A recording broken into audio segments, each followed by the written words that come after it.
Hello, everyone, and welcome to our second conversation about this book right here, Home. Maybe your version looks different, by Marilynne Robinson. This is a Goodreads book club that we're doing through First Presbyterian Church of Hastings, Nebraska. This is our second conversation, full spoiler warnings for everyone involved in this conversation or listening.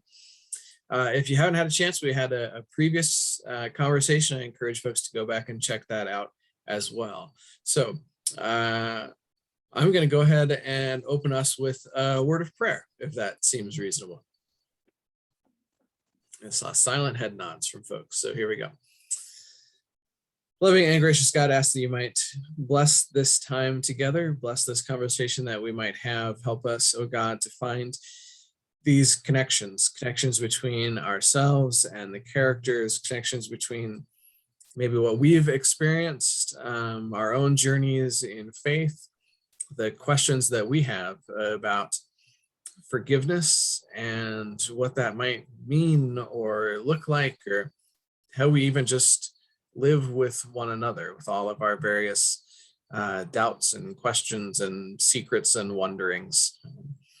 Thank you, God, for the opportunity to gather in this way, for the opportunity to share life with one another. In your gracious and loving name we pray. Amen. And there's Lois joining via camera. I don't have like a really tight format for this conversation.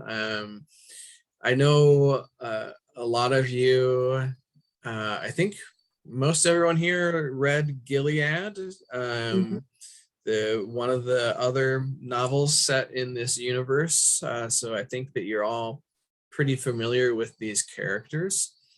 We're gonna maybe try to cover, some of you maybe read the book a long time ago, but we're gonna kind of cover like the first, up to like the first 100 pages or so. At least that's where I am in my reading.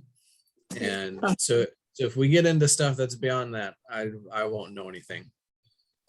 But I wanted to just kind of maybe start with kind of an open-ended question, which is maybe not always the best way to start. Feel free to take yourselves off of mute and hop in and that sort of thing, or raise your hand and I can make sure that you get a chance to hop in if you want to chat. But let's start with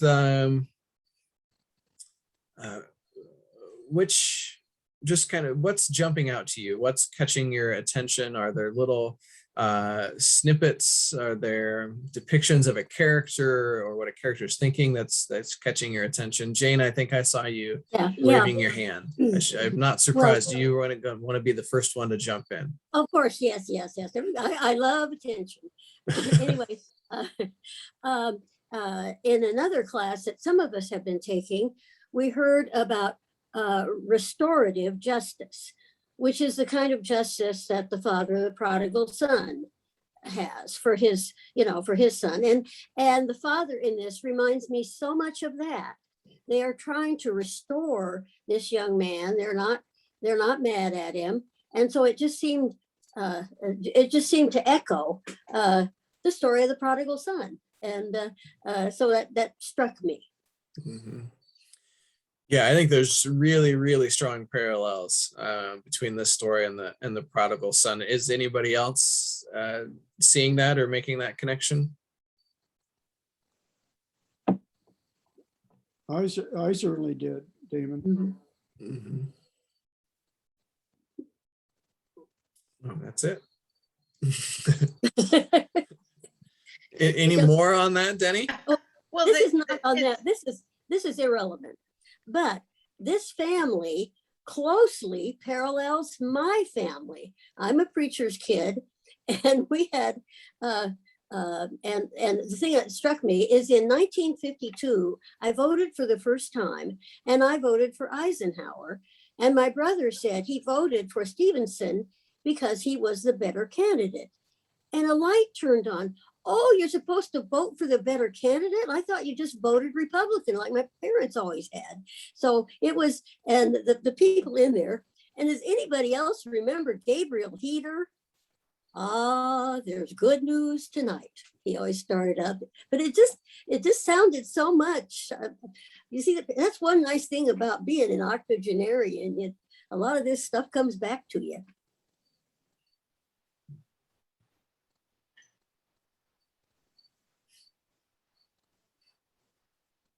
Well, that was a conversation stopper. No, you're good. I have to say, when you're talking politics, the reason I chose the party that I did was because that's what my parents were. Mhm. But now I'm not sure that's how I don't feel like that's how I have to vote. But yeah, I kind of watched the video that you guys recorded this week. Mhm. So that was helpful for me to hear your conversations about this. So that's all I'm going to say for now. Yeah, it's interesting, this this idea of like, what do we inherit from our parents, and at what point do we choose, yes, I'm going to keep all this, or I'm going to keep some of it and I'm going to supplement it with other stuff, or I'm just going to kind of reject it outright, perhaps. And it's reminding me, there's a part in the book where Reverend Bowden writes a letter to someone, some connection that he has in Edinburgh, which is kind of the home of the Presbyterian Church, and asks them to prepare a library and send them all of the big books, essentially, of the Presbyterian faith, right? And they all these, I guess, big impressive books come to the house, but no one really reads them except for Jack, who reads them, and Bowden asks him if you're finding anything interesting in there, and he says, no, not yet.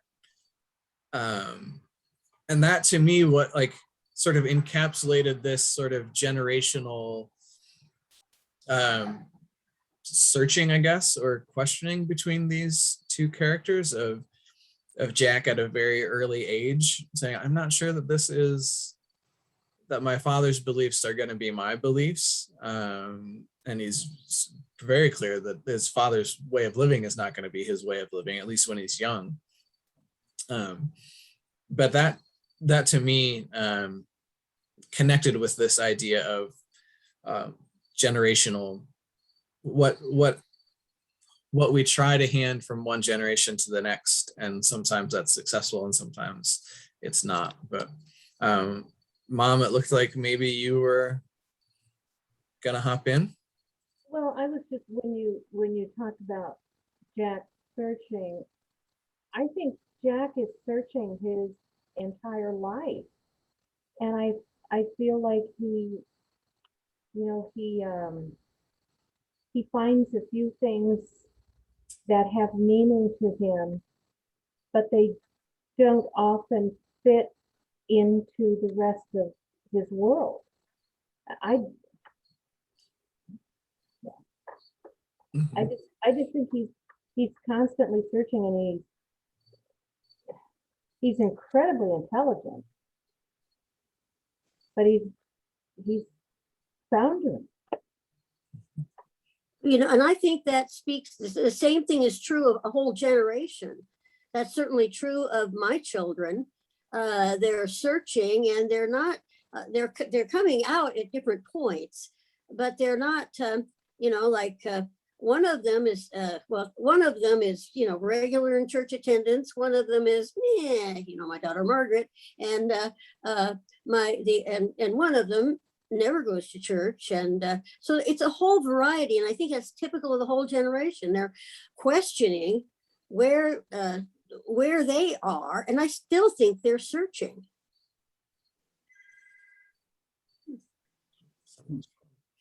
That's my phone, but my husband's out there. He can answer it. Oh, okay. Yeah. I'm really interested that you guys are focused on Jack as somebody who's searching. I guess, and I don't quite see him that way. Hmm. I think he's just kind of drifting. And Hmm. maybe that's also a way of searching it. It's just more passive. But, you know, he just kind of goes along, and I guess whenever he has an opportunity to hurt somebody, he sure does it. So yeah, he's a character that I really struggle with as I read about him. Yeah, he's not a nice person. He really is not a nice. Boy, You know, no, he certainly is not.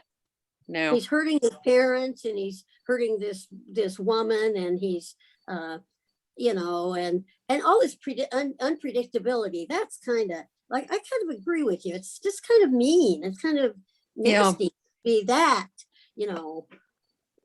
Well, and remember that he's when the book begins, he hasn't been home in 20 years.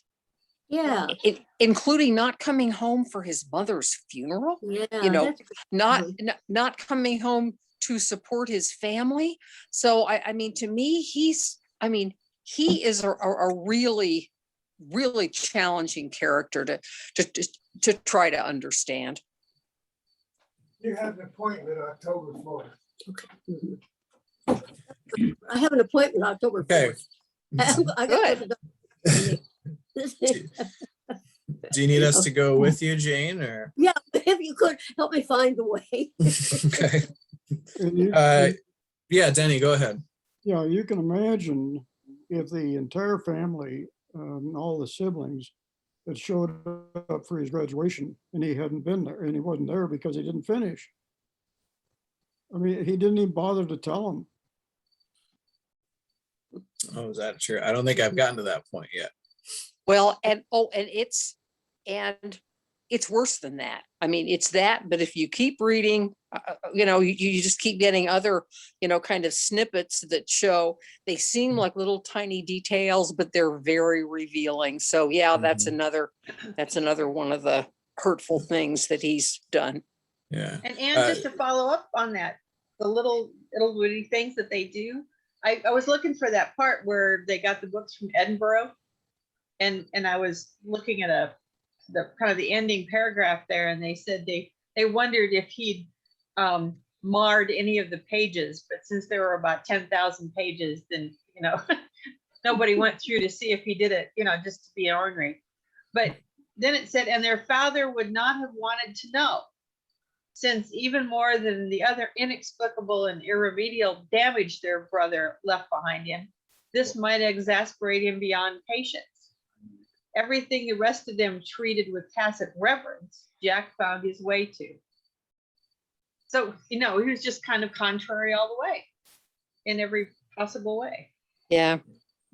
Well, then it seems to me that the father does not do any service to him in being this all forgiving. Maybe there's a point when you just come down and say, hey, buddy, you just shape up or get out, you know. Maybe the father, and you know, with this, you know, gentleness and forgiveness, maybe that's not the right approach.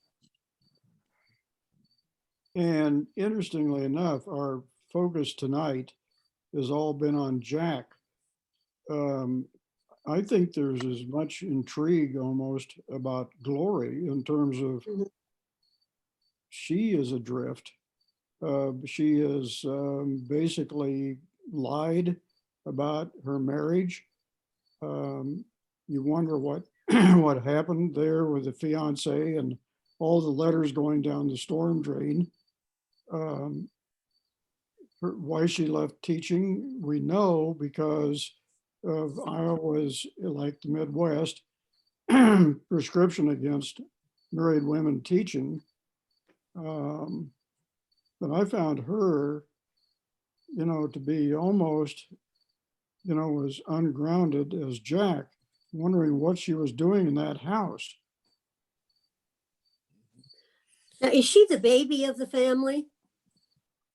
Yes, yeah, Was she? I think so, yeah. I thought she was the oldest. No, she's, okay, just a second. I can't remember if she is the, I think Hope is the oldest, isn't she? Glory is the youngest because she's the only one who was home when Jack had his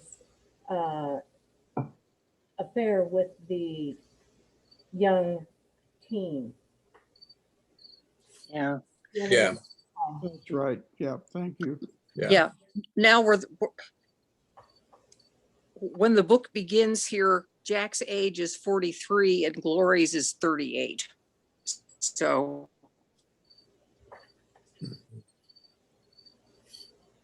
Yeah, and most of the writing is kind of written from Glory's perspective, right? I mean, we get the most insight into what she is thinking and how she is seeing things. And there's times where she kind of slips, to go back to the prodigal son connection. There's times where she kind of slips into she's the good child, right? Who did everything the right way. All of her good grades in school were just due to diligence and doing exactly what was asked of her, and when it was asked of her, and she contrasts with Jack in that way. But yeah, I agree with you, Denny, that there's also plenty of moments where she asks, what am I doing here? Like, she really wants to ask Jack what he's doing here, but she thinks it's not fair because she doesn't want anybody to ask her what she's doing there either. yeah. Could I ask you, Kim, what did you say about teachers at that time? So like in the 50s, they had to be married or they had to be single?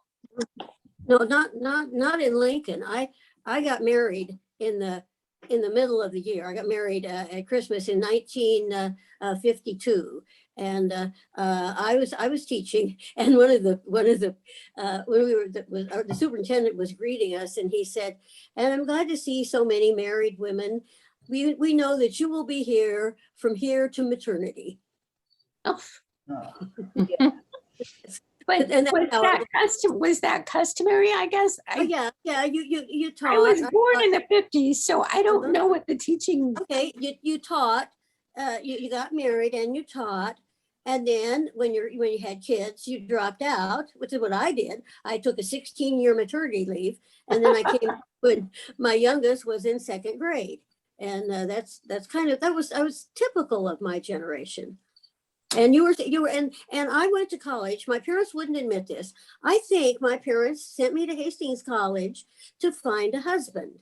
Now they wouldn't admit that, but that was the expectation. I would meet some nice man, which I did, and I would get married and lead a respectable life. And that was just what was expected of us back then. I think there was also a gender role issue here that school boards did not want tender young minds seeing a pregnant woman in front of them. Seriously. Oh, no, it's true. And in fact, and that was true for decades. When I became pregnant with my daughter Liz after I got married, this was in the late 60s, the principal talked to me and he said it was fine. And of course, my husband was in grad school, we were starving to death, all that kind of thing. And the principal said it was fine for me to continue teaching as long as the fact that I was pregnant did not become, these are his words, overly apparent. Isn't that just great? So much for the baby bump concept, right? Like and you could have a little baby bump, but the stereotypes and some of the truth. I mean, I was not the most graceful. I mean, Liz was born in August, so the end of this with teaching, I thought that was such a wonderful euphemism. And kids back then, I was teaching junior high, and I was pretty obviously pregnant, and one of the little girls came up and said, why are you not going to be our teacher anymore? And I just said, my family needs me at home. I didn't want to explain, all that, because kids were sort of naive. I mean, teachers Yeah. were, even when I was in grade school, I was so shocked because once I found out there was a teacher's bathroom, and a teacher came out of the bathroom, and I didn't even believe that teachers had bodily functions. I thought that was scandalous that, a teacher would do that. Well, and then a little later, when students weren't quite so naive and so buttoned up about it, I had a friend who, again, was teaching and was pregnant, and one of her students said to her, I know what you've been doing. And Well, I got so one of the things I think about Glory is that there's plenty of moments where she is bumping up against the societal cultural constraints on what she should and should not be doing as a woman at the Right. time, right? Sure. And we talked about in the other conversation, we talked about there's a line in there somewhere, if she would have been born a boy, she probably would have gone into the ministry. But it was felt that ministry was the role of solemn men or something like this. And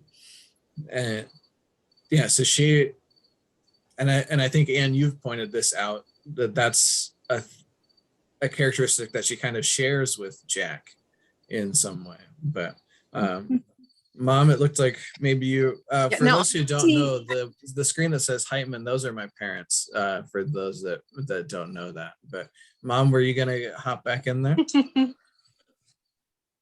No, I was just thinking of Glory seemed, no one knows how to react to Jack, and I think no one knows how to react to Glory either, because she's in a role, she's caring for her father, and that isn't comfortable for either one of them. And she's kind of relieved in some ways when Jack comes home and kind of takes over, but she also doesn't want to share anything with him. She's very closed off as well. Yeah, I see. I mean, as I read this anyway, Glory to me is a more sympathetic character. She doesn't. I mean, Jack sort of goes along her people. Sometimes Glory seems to her best. She's kind of flummoxed about what life has thrown at her. And I have the impression that she was like led down the garden path by the fiance. I mean, she says, well, she should have known, that something was wrong here, but she didn't. And so she was in a relationship with him that she broke off. And yeah, I just, as I said, have some sympathy for her that I don't have for Jack. The thing that makes me mad about Lori is I just wish she would just say, Jack, you dirty rat, you want to look at everything you've done. I mean, that is just unbelievable that somebody would screw up that bad. And his brothers and sisters, I tell you, I had 5 brothers and a sister, and boy, my sister would have read me the riot act if I'd acted that way. And it's, to me, I guess I'm just not as good a person as those people. I can't think that nobly. Yeah. So my question I'm with is, you. so my question is, why doesn't she? She did it once when they were kids and he screwed up a game of croquet that they were playing. Why doesn't she do that?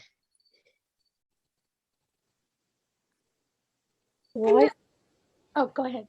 No, go ahead, Liz. I was just thinking, in some ways, I feel like I'm a little bit like Glory, because I am also the youngest in our family. And I'm not sure that I would call anybody out for making a mistake either. But that was me. I always wanted people, and still do want people to like me, you know? So I'm not going to point out your mistakes when I know I have mistakes of my own. So, I mean, I don't know. But I feel like, you know, I tried hard in school too. I was not a straight A student, but I was the youngest. And so I was also the smallest. And so you're treated differently when you're the youngest. Maybe that's just me. Maybe that was my family. I don't know. But you know, I'm surprised that as a minister's family, they don't traffic in guilt the way my family did. My brothers and sisters, if it wasn't going to come home for something, oh boy, well, you know, Dad is going to be so hurt. And, you know, here we have, if we are out here, we have been doing everything. And look at you, you're just having fun out there, having babies and just having a great old time. And I don't know, I thought that guilt was what ministers' families did. That's what my family certainly did. You know, I think also, and I'm not from a minister's family, but I can remember in the 50s, there was a lot of guilt just tossed at everybody just in the culture, you know, and at school and just in all. That's really interesting. Yeah. Yeah, it's go ahead, Denny.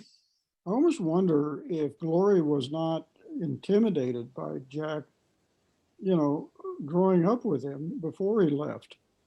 And after he comes back, there are a number of points in there where, you know, she just gives in, and you really wonder if he is such a strange,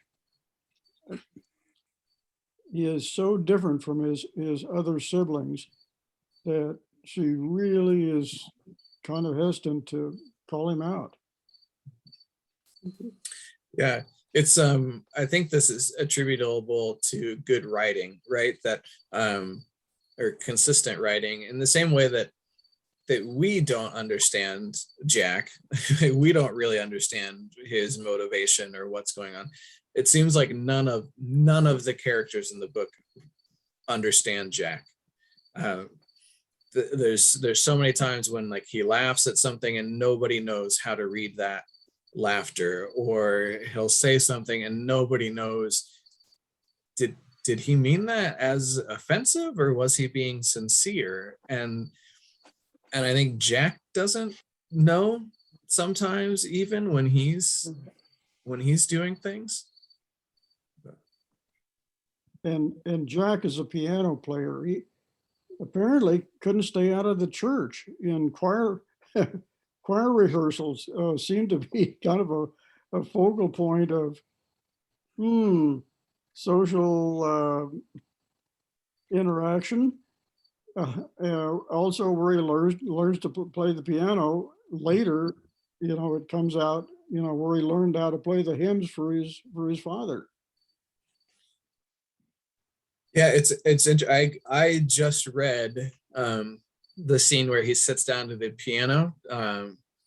He opens it up, plays a note, asks if it's been tuned, and then sits down and starts playing a song. And Glory seems surprised that he knows how to play piano so well, and he says, I thought playing piano was like the reason that he didn't like doing it growing up was because he thought it was what Presbyterians did. And then he found out that you could make money doing it later.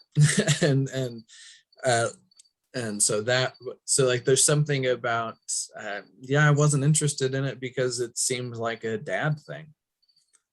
I wasn't interested in dad things at the time, right? Well, you know, No. and it's also another one of his sort of natural gifts. You know, he's so intelligent. He has this natural talent as a musician. You know, that's just kind of another way that he's kind of wasting himself. Mhm. Yeah, I think this novel also seems to be, and maybe all of them are designed this way to ask some questions about the concept of predestination, or are Hmm. people just fated to be a certain way, to act a certain way. There's this questions I remember, at least from Gilead, you know, do you really think that a person can be redeemed, Reverend Ames? And Reverend Ames, I don't remember how I think he chose not to respond, I think, ultimately. But, so there's some of that question, I think, also in the character of Jack. Yeah, and one of the scenes that also is standing out in my mind as we're talking about Jack, that Gloria wakes up at like 2 o'clock in the morning and decides to go downstairs and like get things ready for the morning, and then her dad hears her up and decides that it's time to get up, and she's getting him up out of bed and looks at the clock and it's 3:10 in the morning or something, and they decide, well, we'll just go have pancakes anyway. And then he falls asleep at the table, and Jack gets up also, and then Jack picks his dad up and carries him back to bed. And Glory has some sort of, and he's always calling him sir, and Glory can't really figure out, is this sir, and is this thank you sincere, or is it covering for something? And I think it's little scenes like that where I think, and I want to believe that he's being sincere in his actions. And I think those are some of the things that I look at and I want to see as him moving towards some sort of redemption. But maybe I want to believe that that's happening more than it actually is happening for him.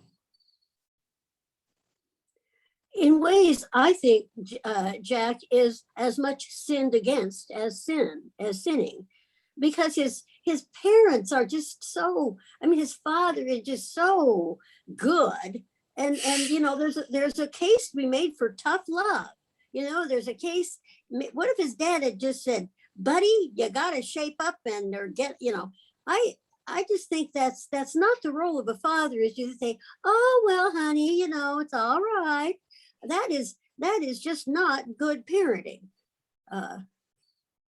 I don't know what anybody else thinks. Any parents, would your father do that? Would he say, oh, Damon, you're screwing up. Oh, that's just so sweet, you know?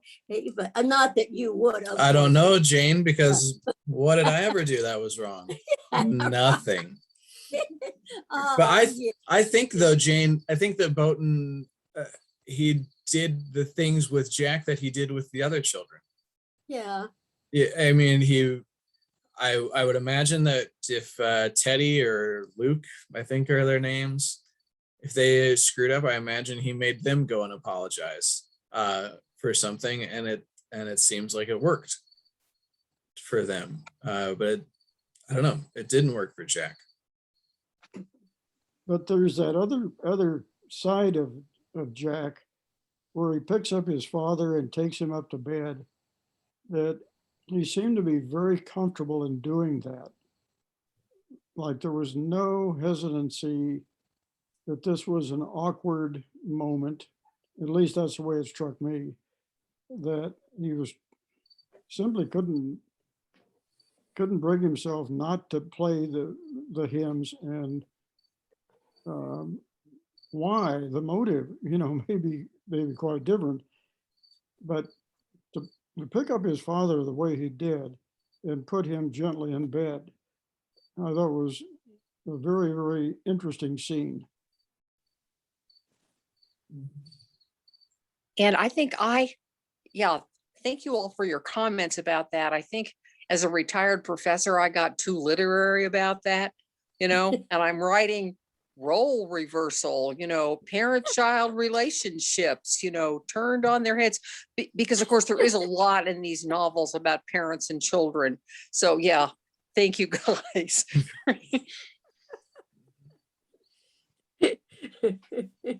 Oh, And we haven't mentioned Lila, who makes a cameo appearance at several points in the first 100 pages as the young bride of John Ames.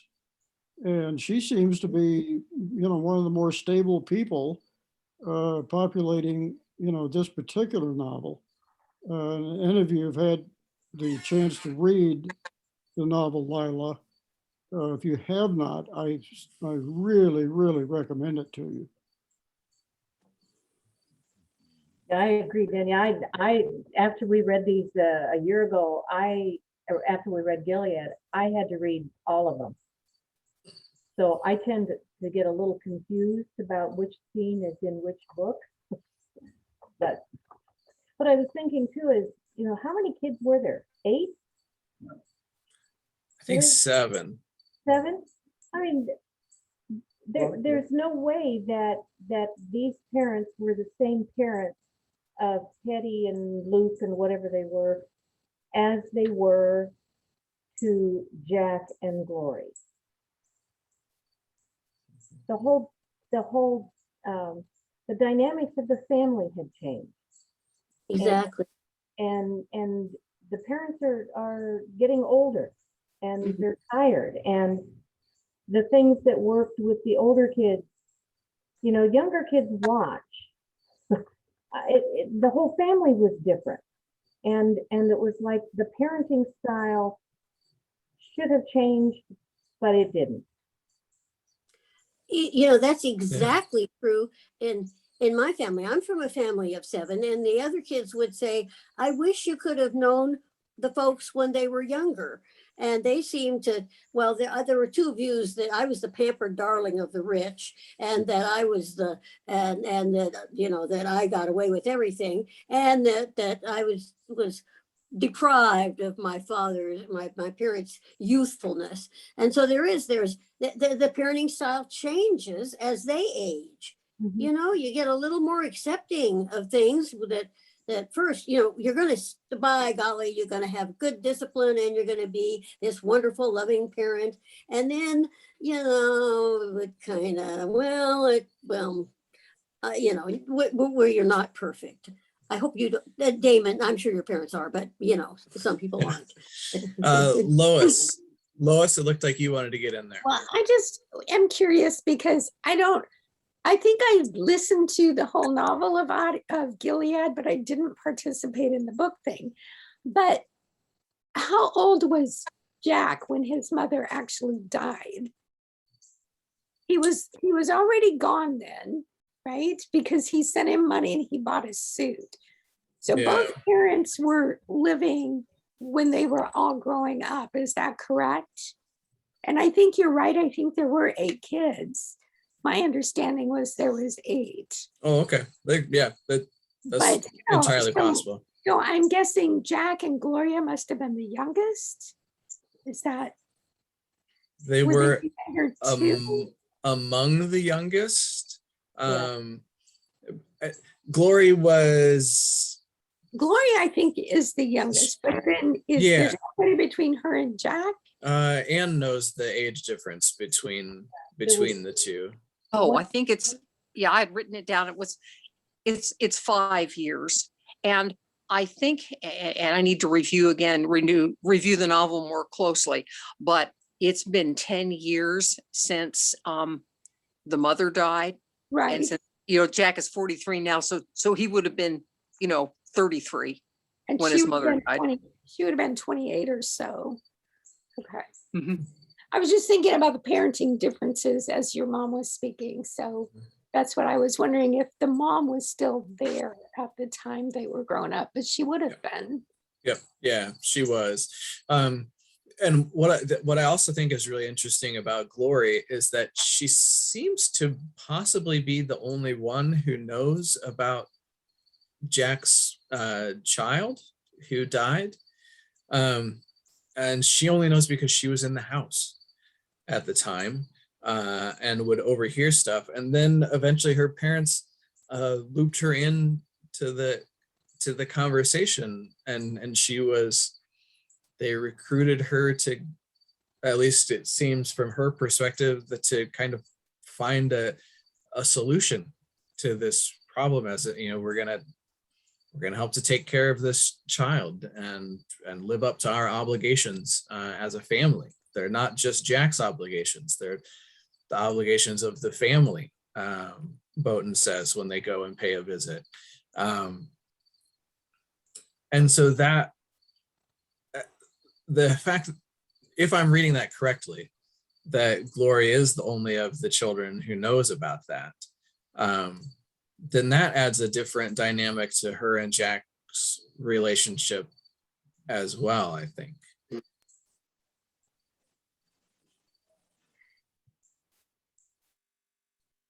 One of the things that really struck me, which does not involve necessarily the characters, is what a fine writer Marilynne Robinson is, and Anne or any of you can jump in here,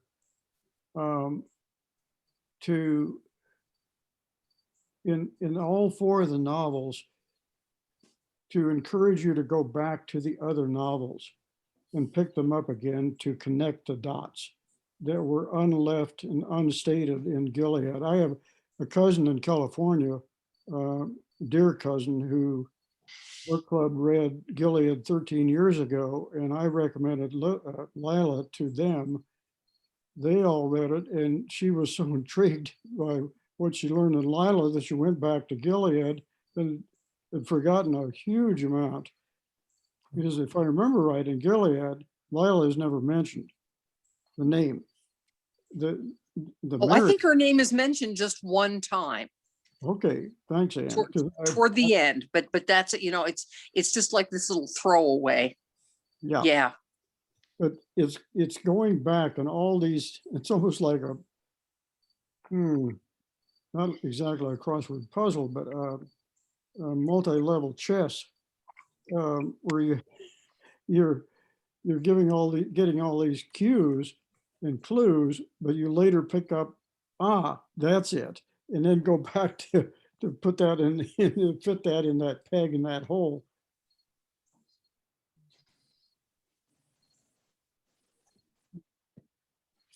Yeah, it's interesting. Speaking of the reading this and seeing the story that was hinted at and alluded to in Gilead.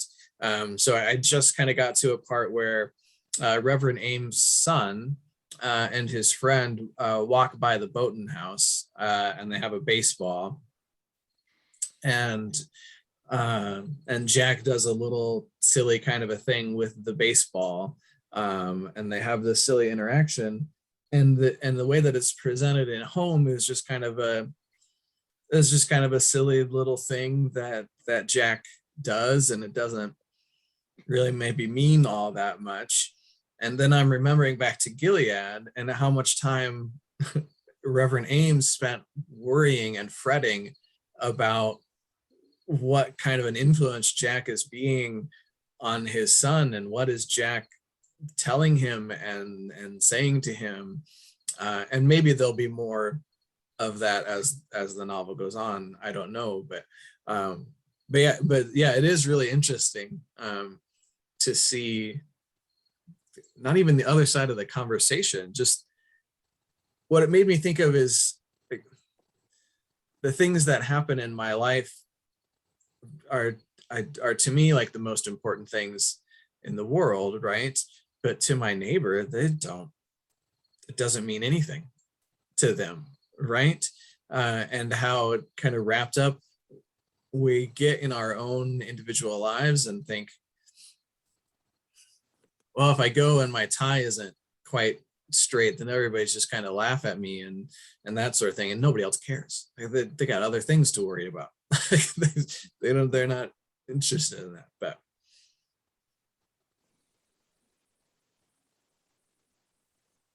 And for me, it was nice to learn Lila and John Ames' son's name was Robbie. Ann, help me again. I don't think that ever came up in Gilead. The son is mentioned, but I don't think he's ever named. And I have not gone back and reviewed Gilead, so I don't remember if his name is mentioned there. Guess I better review that before we meet next time.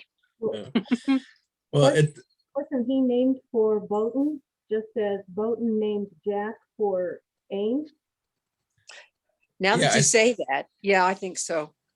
yeah, Another- he must have been. Another little quirky Mhm. tie that binds the families together, and they're not always happy about that, and yet they're tied together so tightly that that's the way it is. Yeah. Yeah, I was, if I knew that kid's name before, I had forgotten it. And so I was kind of surprised when I saw it. And I remembered Tobias, his friend. I haven't seen that cat yet. Maybe the cat will show up at some point in home. But one of the other pieces that stuck out to me kind of from this part of the book is there's a description of what kind of seems to be Bowden's last days in ministry, and the passage, I don't know, it starts around page 50. And the description is the church that they grew up in was gone. And at some point they tore down the old Presbyterian church and built a new Presbyterian church in a different style. Yes. And Bowden did not like it. And Too Episcopalian. So funny. Was it Episcopalian or Anglican? Well, isn't that the same thing? I guess I don't know for sure. But yeah. And that really, and Bowden's sense was that they thought that he was getting old and feeble, and were just kind of pacifying whatever sort of doubts or concerns that he raised about the building, and talking to him like he was a child. And that really bothered him until I guess he just retired or stepped out of ministry. Yeah, Anne. Well, I was going to say, there's something about him no longer being the minister of that church. I mean, I have a feeling it's probably in one of the other novels. It's not in this one. I mean, I imagine that there is a story there, that they framed it as a retirement, but there was more going on than that. Oh, and everybody, I need to sign off now. Thank you all. And I will look for the recording and listen to the rest of this. And I will see you all next time. Thank you. Okay. Yeah, thank you, Anne. And I have to have a glass of wine right now, so I really need to go too. You have. Is that in preparation for your appointment on October 4th? Yeah, right. Yes, right. Okay, well, we'll see. Okay, thank you all. See you next week. Yep. Bye, Jane. Bye-bye. So I mean, we'll probably wrap up here in the next few minutes or so, but I was struck by that. It seemed like Bowden is the church, that in the same way that church is being put out of commission, that Bowden is also headed that way as well. And I seem to recall Reverend Ames having similar sorts of issues at his church. that church was also getting old and falling apart. And I wondered if we weren't supposed to see that as a reflection of those gentlemen themselves. I don't know if that stood out to anybody else or not.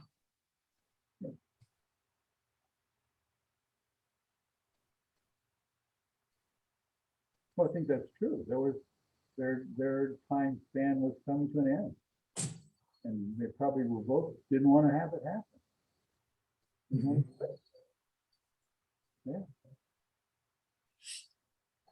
Yeah, I think.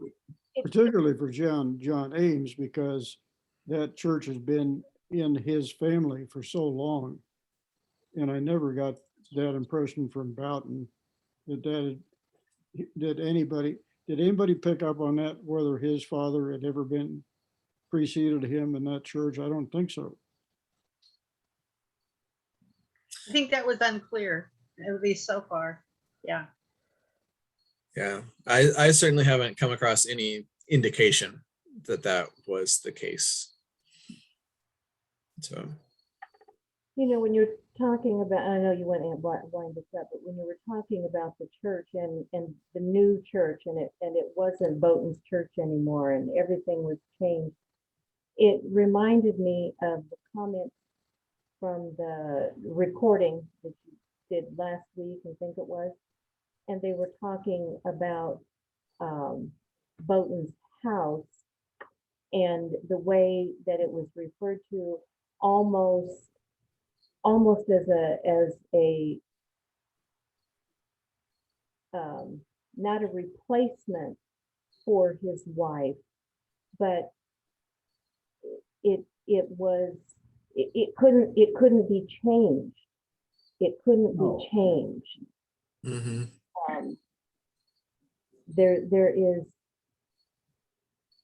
There is that fight to keep everything the way it was. Yep. I think that's really true. I think, and I'm kind of remembering a couple of occasions where Boughton, Boughton gets out a game of checkers. He gets out the checkerboard to play checkers, and kind of just like we used to do, kind of a thing. And Jack wants to cut down the vines because the vines are overgrown. But the vines were Boughton's wife, whose name I don't know.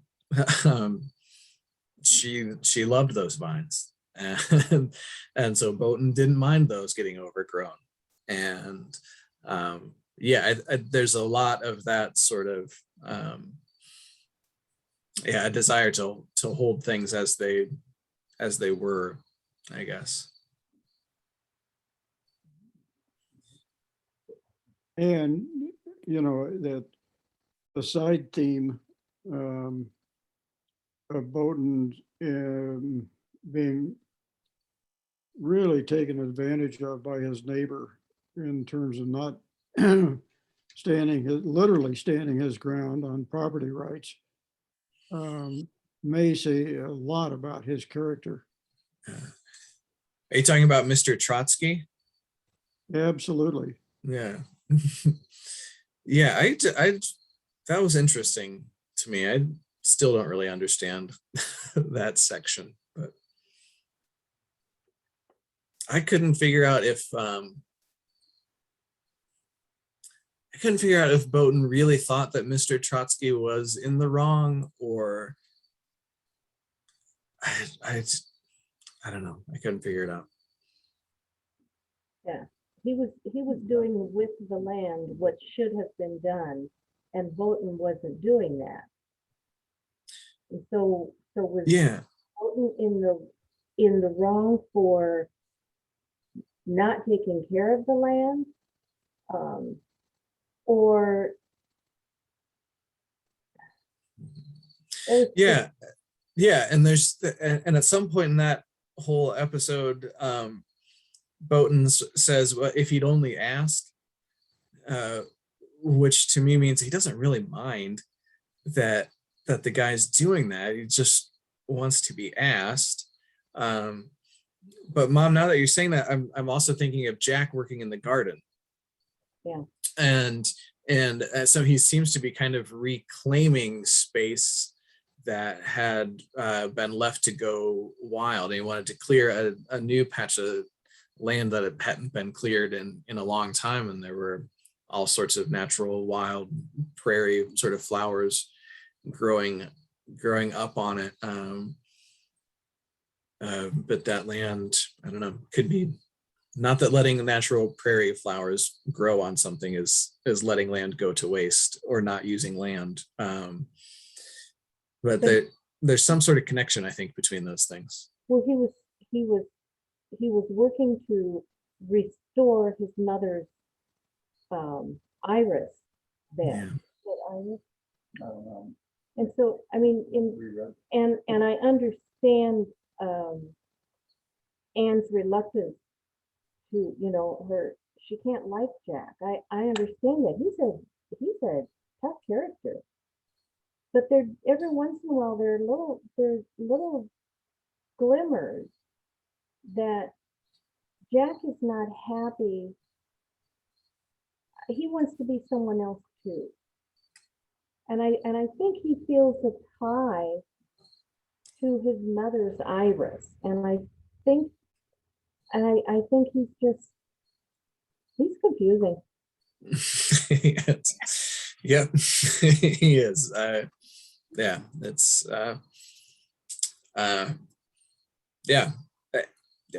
which I think again is a testament to the writing.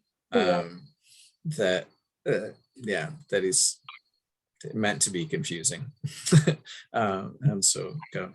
Do you think that's part of going back to your comment about Mr. Boughton's character? Does he not confront the neighbor in the same way that he never really confronted Jack when he was wrong? So he doesn't want to confront people? You know what I mean? And yet he's willing to stand in the pulpit and preach about everything that was wrong. Right. And he can have debates with Reverend Ames. Yeah. But when it comes to his family or to his own, it seems to be different. I'm just asking. Mm-hmm. Yeah, I think, I agree with you. He's kind of confusing too. They're just confusing people. Yeah. Kind of like us, I suppose. But they're all great characters. They're, Mm-hmm. Yeah. Any other thoughts? Any other questions that you wanted to get in before I draw us to a conclusion?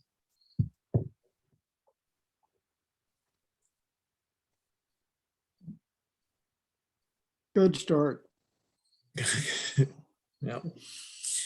So hearing and seeing none of those things. So next week, we will do another of those pre-recorded discussions and conversations with Jenny and Constance and Anne and myself, and I will post that to the church's YouTube page. I'm recording it, and I will post this conversation to the church's YouTube page. I don't know, maybe tomorrow, maybe not, but when what we record next week, when that goes up there, I will probably an email will go out from the church, but I will email you all directly a link to it, just so that I'm sure that you have it. And then in 2 weeks, when we gather again for this conversation, October, what is that date?